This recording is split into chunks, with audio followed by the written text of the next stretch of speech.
Alhamdulillahi Rabbil Alameen. Wa sallallahu wa sallam ala nabiyyina Muhammad wa ala alihi wa sahbihi wa sallam amma ba'd.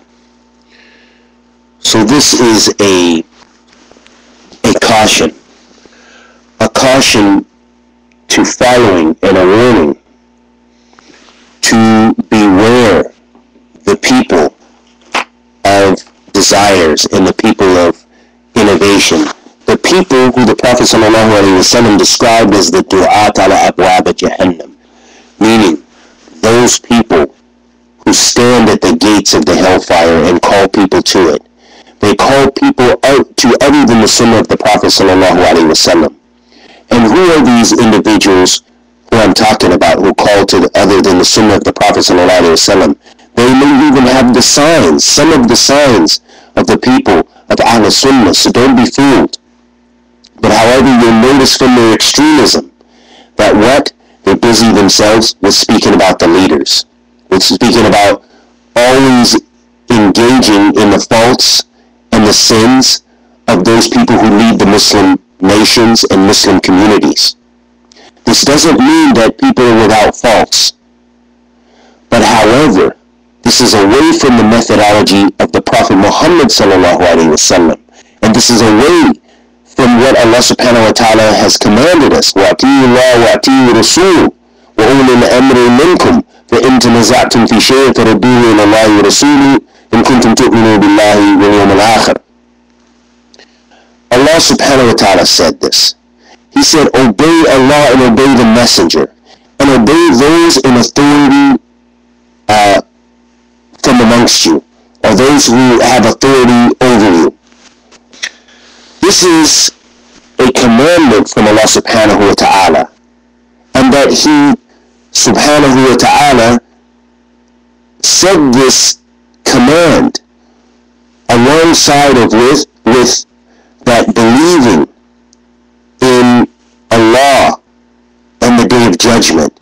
So this shows us this is a weighty command. This is something not to take lightly, to busy ourselves with the faults of others, but especially the leaders. Especially the leaders. We do not obey anyone in disobedience to Allah. And we do not, if someone is oppressing you and taking your property and punishing you unjustly and oppressing you and having tyranny over the people. No, we don't obey them in sinfulness, but we obey them in those things which are righteous. And if we do not have the ability to remove that leader that has left the fold of Islam, we're talking about those that have left the fold of Islam, then we should be patient. We should be patient. This is what the Prophet ﷺ advised us. This isn't my advice. This isn't the advice of just the scholars, but rather this comes from the tongue of the Prophet Muhammad ﷺ. And that we should be cautious. Why do I exhort people to beware of these people? These are the people who attack the scholars. Why do they attack the scholars? Especially those people who live in the West, who live in America, and live in the UK, and live in Canada, and places like this, have the nerve to sit and speak about the scholars of Ahl Sunnah, the scholars who adhere to the Sunnah of the Prophet ﷺ, and belittle them, and call them, accuse them of irja, and accuse them of not believing, of making statements that are doubtful statements regarding Iman, regarding faith, of whether it fluctuates or whether it Iman is at the same level. These people who attack the scholars, beware of them. Because more often than not, you'll find that these same individuals want to be in the place of the scholars. They would rather, instead of you getting on the phone and calling scholars that are well-grounded in knowledge, that have grown their beard for the many years they've spent in the text of knowing the Quran and the Sunnah of the Prophet ﷺ, instead of returning to these people, they would prefer that you return to them. People who are young in age, in their 20s, 30s, 40s, and who haven't studied. A lot of these individuals have not even left America. already left Canada. What kind of Islam could they have possibly learned just from reading the books? That is not how Islam was passed. That Islam is passed by the scholars. It is passed by taking knowledge directly from the source of the Quran and the Sunnah and from the scholars. Because the scholars are the ones that know the language. They have competency in the language, in the classical text. They can extract the benefits. And they had taken it from other scholars who in turn had taken it from other scholars. It's a chain. However, those people who are ignorant and call people to rebellion and destruction of property and of destruction of persons and killing and terrorist ideologies and extremism and radicalism, meaning that they go beyond the bounds of Islam, because Islam does not teach you that. And Islam does not sanctify that behavior. Islam does not condone that behavior. This behavior is from their youthfulness and from their ignorance.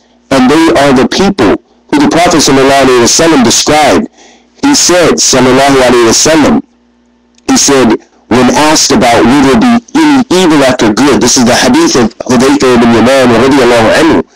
And in part of the hadith, the Prophet ﷺ said, yes, there will be inviters at the gates of hell.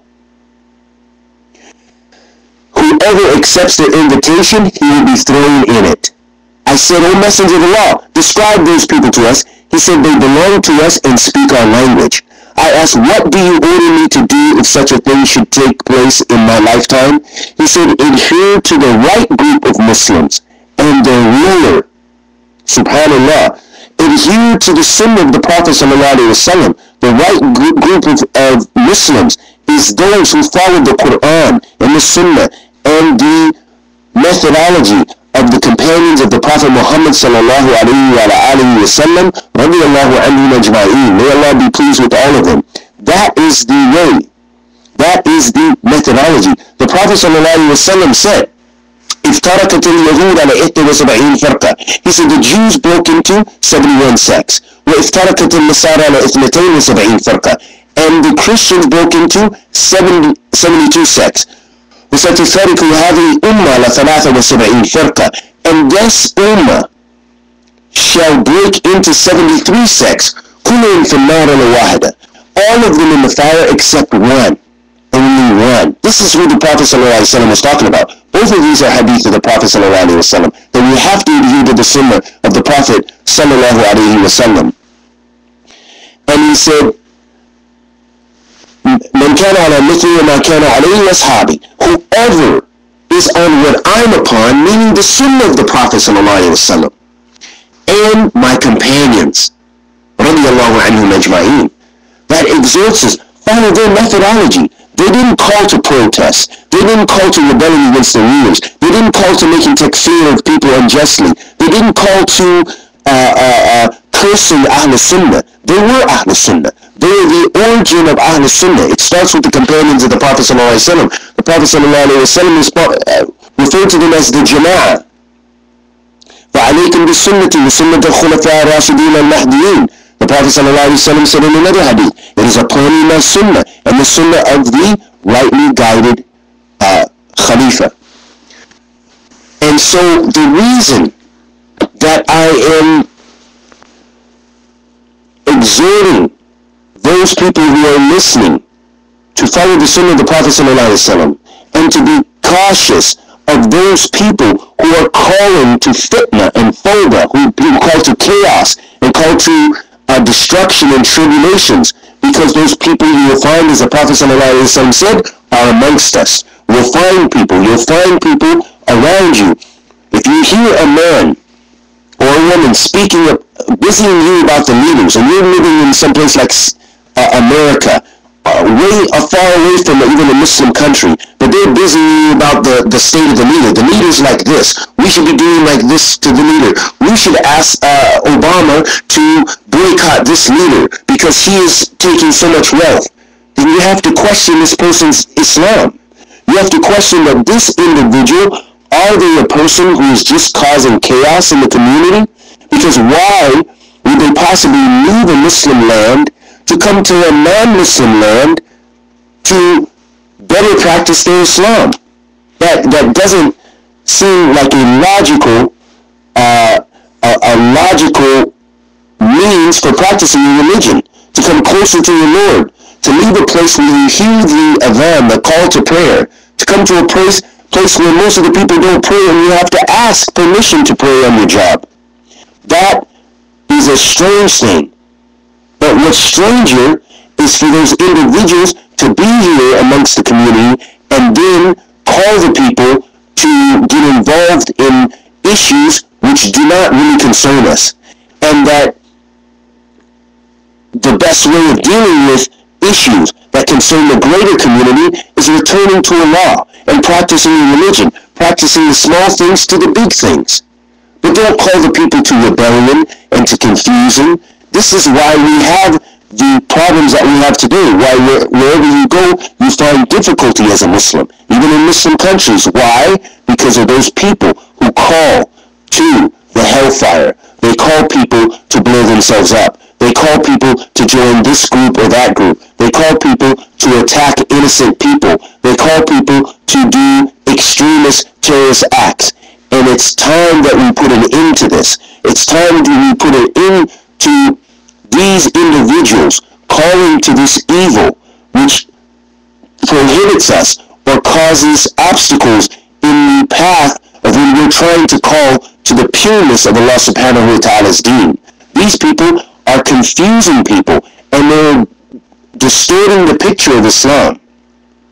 So it is upon us to silence those individuals. Those individuals should not be allowed to speak in our masjid. Those individuals should not be imams and leaders of communities. If they are people of these kind of ideologies, then they should be removed, and someone from Ahl Sunnah should be placed in their place. And I ask Allah the Almighty to forgive us of our faults and to get rid of and purge the community from these evil people who call to the hellfire. Those people the Prophet ﷺ called and said, like the Khawarij, those Takfeeris, those Tadmiris, those people who call to destruction and extremism and want you to go blow yourself up and cause harm to people and don't distinguish between fighters and women and children. These people, may Allah subhanahu wa ta'ala guide them to the correct path and protect the community from this kind of evil. And may Allah subhanahu wa ta'ala bless us with Jannatul Firdaus. Anything I said that was correct was from Allah subhanahu wa ta'ala, and anything I said that was incorrect was from myself and the shaitan. Wa sallallahu wa sallam ala nabiyyina Muhammad.